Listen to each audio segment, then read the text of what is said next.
It pays to listen. Now, back to Aaron and Mayumi Muller on the Lifestyle Business Owner Show. Hello, this is Aaron Muller. When it comes to success in life and business, it matters who you take advice from. And that's why I want you to know about my extraordinary wife and co-host, Mayumi Muller. Mayumi is the quintessential cosmopolitan success story. Born in Japan and raised in the United States, Mayumi's Japanese and African American heritage has helped her learn how to connect with people from highly diverse cultures and backgrounds. Following her coursework at the University of Washington, Mayumi pursued a career in modeling, working professionally in major metropolitan areas throughout the United States and Europe. During this time, Mayumi cultivated an elegance, charm, and winning attitude that crowned her Mrs. Washington State in 1995 and landed her less than 5 places away from achieving Mrs. America.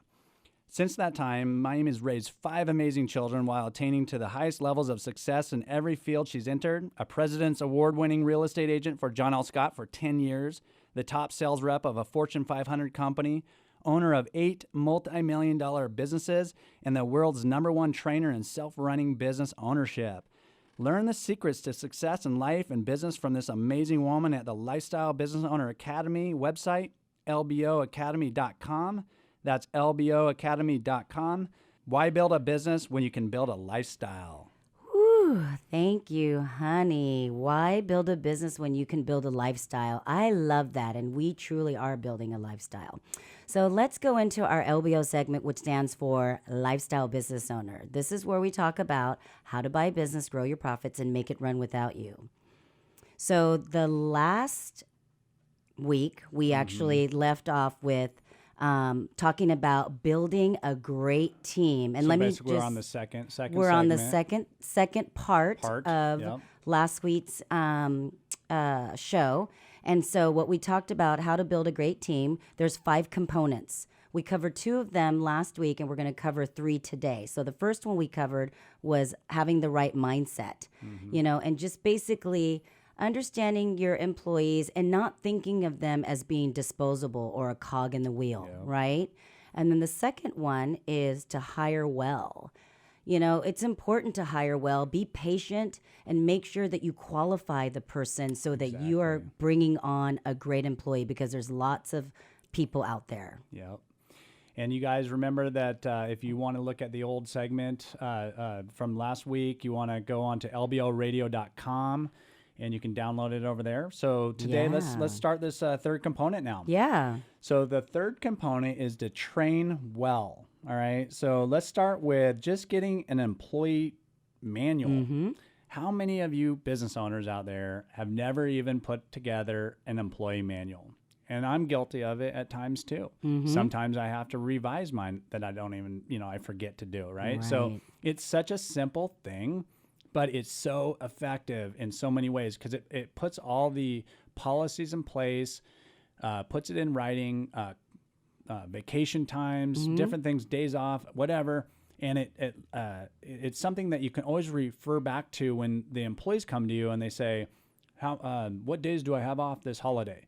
And instead of having this discussion and a negotiation every time, you say, I don't know, look at the employee manual. Right. And you want to make sure that when you do the employee manual, that each employee signs that manual too. Right. So they know what's going on. So once you've done your employee training manual, you have to really identify and define your employee's role and have a good, complete job description for them. People get hired, and with this day and age, people are kind of pushed into doing so many different things outside of their role. So if you have a clear, defined definition of what the employee's role is and what their job description is, there's no discrepancy, and they can just do that. Yeah. So also remember that training is a continual process. It's not something that you start and you do it one time and then you think everyone's trained. I mean, nobody remembers that much.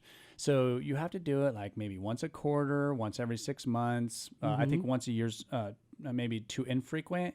But just remember, it's something that needs to be done on a very reoccurring basis to really get the most out of it and have your employees get the most out of it. Right. And, if you think about all the big companies out there, and the company I used to work for, they actually do have training budgets. So this is really important to companies to be able to put aside a budget. So you're going to decide what your budget is for your company and make sure that you train on a consistent basis so that you can help your employees become more effective and you can help them with any challenges that they might be facing.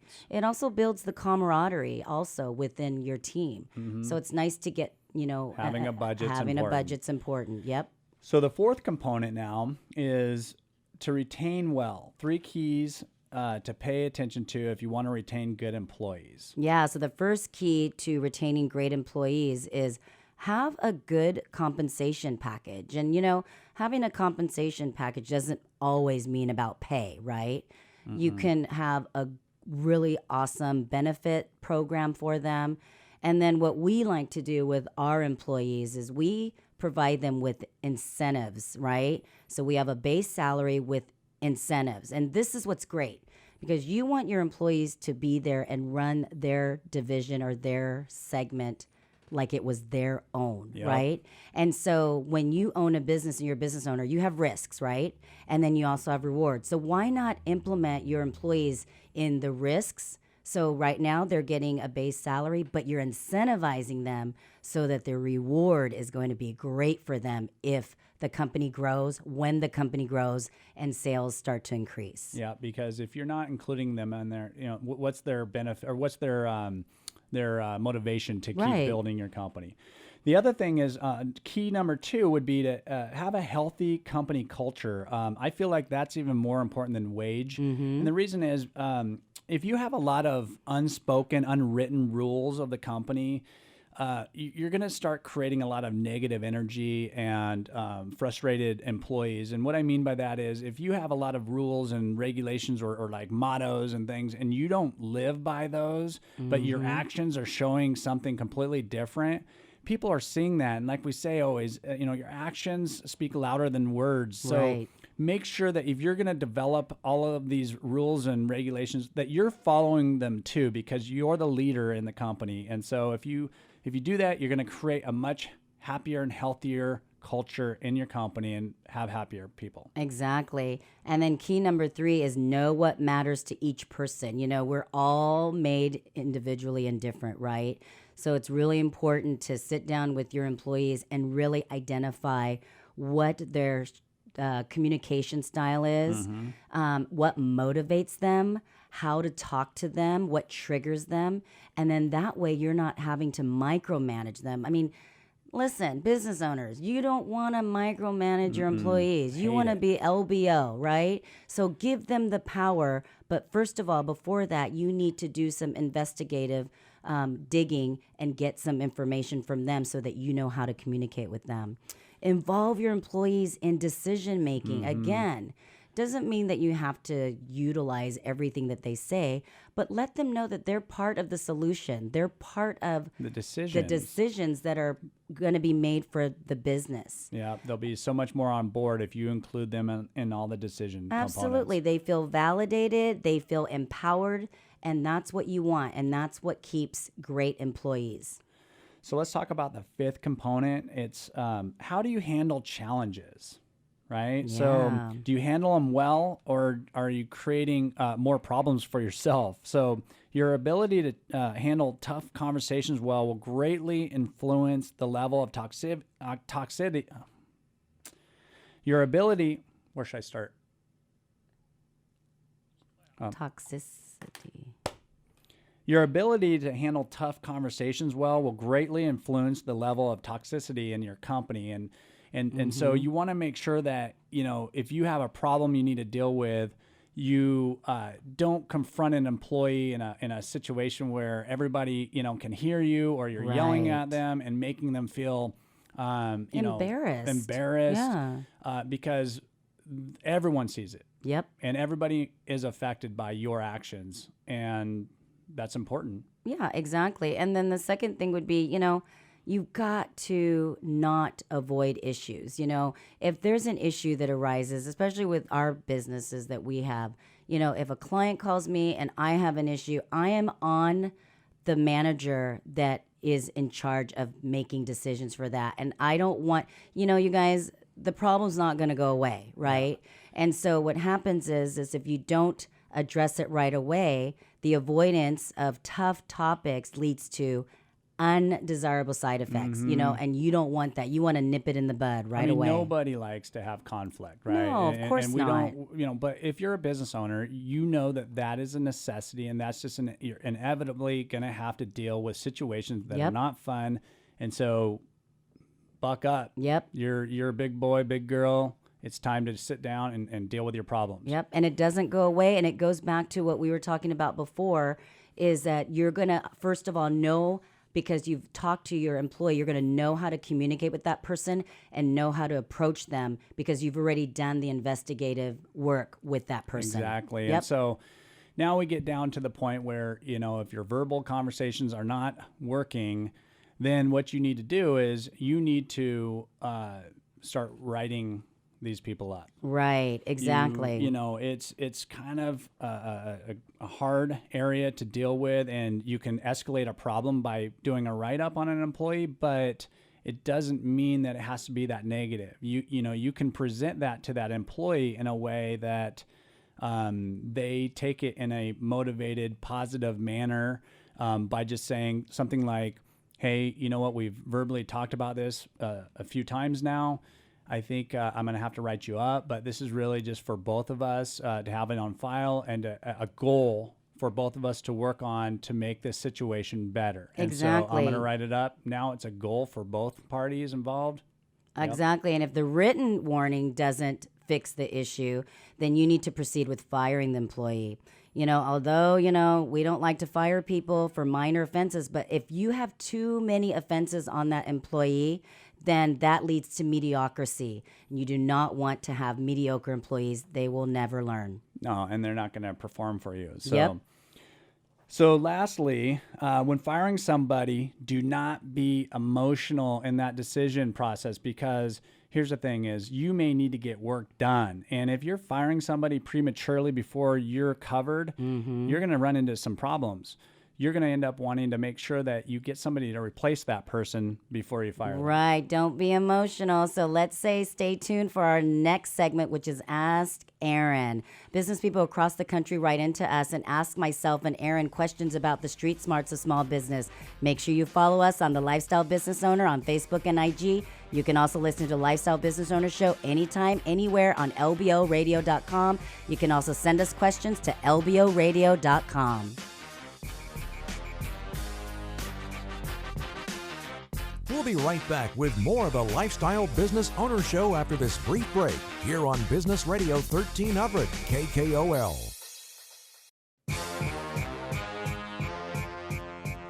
Log on to lboradio.com while you listen to the Lifestyle Business Owner Show. Now back to Aaron and Mayumi Muller.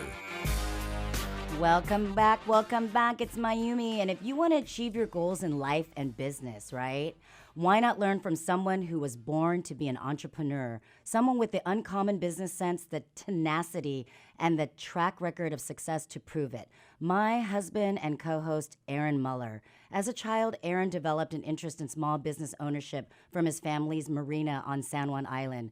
From the start, Aaron was driven to seek a business opportunity and attain entrepreneurial success. His very first business venture was catching and selling shrimp at the docks when he was only 10 years old.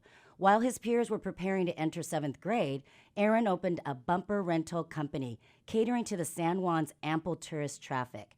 Aaron's first real job came in high school, but by the time he graduated, he had earned enough to purchase half of the company.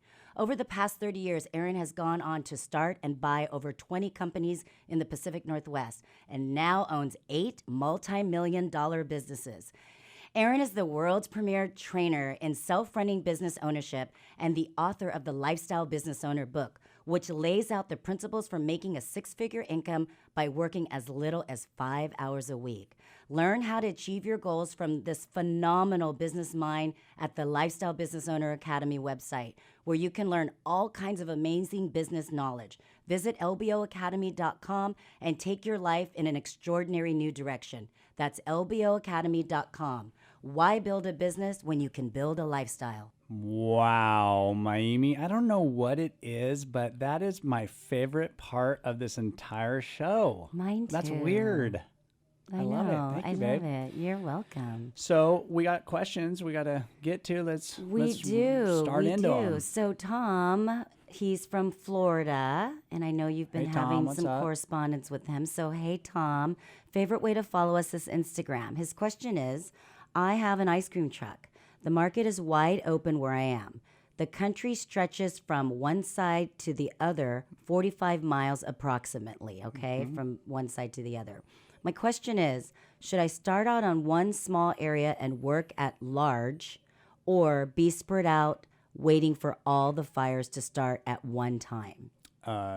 Definitely focus. Do not go out. Do not broaden your terrain that much. You're going to fail. I mean, no business can do a bunch of things all at once. You know, they need to stay focused, gradually grow an area. I don't know what's easy, maybe 10 miles or something like that for you. 5 to 10 miles, you really focus on that because there's so much business in that one little area that you don't even realize it, but you're never going to get very much if you're making yourself so spread out that you can never give the service that these people are looking for, and so you'll just end up failing. So definitely do it in increments, and then you add another truck and another employee and do it that way. Slow and steady, right? That's how we do it, because that way you, like Aaron said, you can focus. Focus, build, move on, right? Yep. Okay, so the next question, thank you, Tom. The next question is from Paul in in Jersey City, New Jersey. Favorite way to follow us is YouTube. His question is, I know you and your wife own 8 companies. How do you manage your time? First question.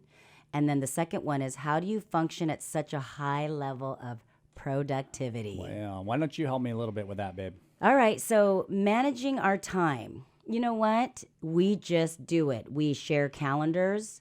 Like we've mentioned many times in all of our shows, Aaron and I have different gifts. We do have the passion, the drive, and desire and energy. However, I know where I'm needed and where my gifts are, and Aaron knows where he's needed and his gifts are. So we're able to prioritize, manage, accomplish, and achieve these goals, and it makes it really easy. It's nice. I can go into his calendar. I know what's going on. Everything goes in our calendar. Yeah. But beyond that, even, we have lots of employees. We do have lots of employees. A lot of our employees handle a lot of the stuff that we need to do. And so we're at more of a high level of management now. And rather than doing the day-to-days, we have our people doing that for us. And that's one way we're able to do it. And then, functioning at such a high level of productivity. We're just all jacked up on Mountain Dew. Yeah. No, I think that when you guys meet us out there, you'll realize that, we're just a bundle of energy. We really enjoy what we do. We love people. We get our energy from people. We're extroverts. We focus on the things that are important to us, so it gives us energy, and the things that we want to do versus things that we have to do and hate to do, because that does drain your energy too. It does. So make sure that you hire people out that can do the things that you don't want to do. Exactly. No, so thank you, Paul, for your question. The next question is from Eileen. She's from Los Angeles, California. Her favorite way to follow us is Instagram. Her question is, what's the best way to get money to start my business? Oh, man, these are such broad questions. We hear that a lot. Okay, like what kind of business? Yeah, I mean, there's so many questions involved, so the best way is the best way for you. So how much do you need? If you don't need a lot, then, maybe you go to the bank, or you go to a family member or a friend, hard money lenders. I mean, there's not really a best way. Best way maybe is that you have it in the bank account. Right. But, not everybody has that, and a lot of people don't.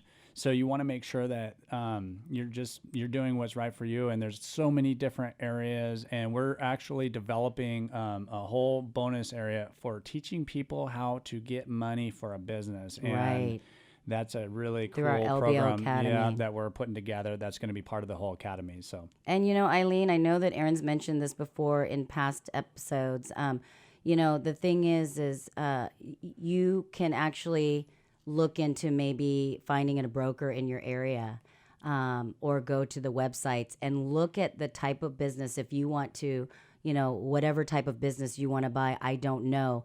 it'll give you an idea of what those businesses are pricing out at and what they're listing at. And that'll kind of give you a starting point of how much money you need to save up to buy a business like that. You want to start there for sure. Exactly. So thank you, Eileen, for your question. Mike is from Reno, Nevada. His favorite way to follow us is Facebook. His question to us is, what's the best way to build followers on social media? Oh, gosh. Okay, well. We like it. We like it. Can I say something? Do it, babe. I would say, you know what? Content. Yes. That is key. You have to have very good content and be consistent with it. Consistency. That is the key in social media. I love social media. Because if you don't have both of those, then people won't follow you, and you might as well just give up. Yeah, and I know just on my personal Instagram page and Facebook, if I don't post something for a couple days, they're like, "Wait, what's wrong? Are you okay?" So the consistency, don't think that people are watching. They come to expect it. Yep. So thank you so much for your question. So the next question is from Max in El Paso, Texas. Favorite way to follow us is iTunes. Thank you. How do you pick a good bookkeeper for your business? Wow, that's a good one, That's because a great I went question. through a period of time, so I have internal bookkeepers, and then I have accountants and external. So 2 different ways. And the thing about it is, it's very essential that you do get a good bookkeeper. So it's a great question. What I do personally, first off, I give every applicant, first I'll place ads out in the normal areas. But I will make every one of them do a Myers-Briggs. Which is a personality profile assessment that Aaron and I became certified in. It's Myers-Briggs.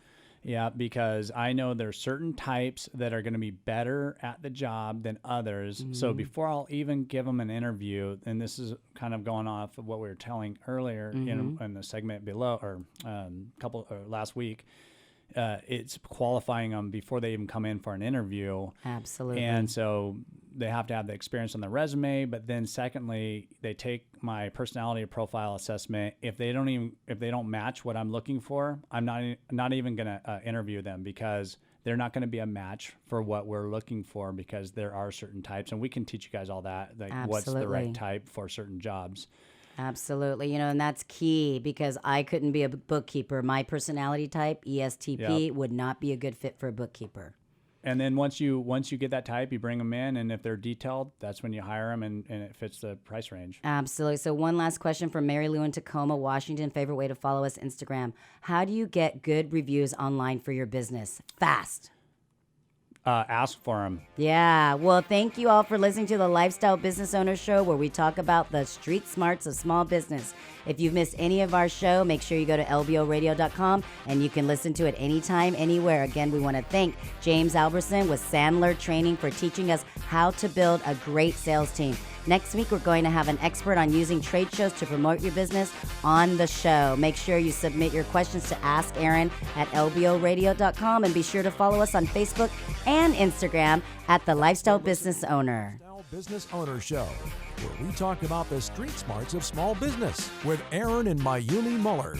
You can submit your questions to be answered on the show at lboradio.com. That's lboradio.com.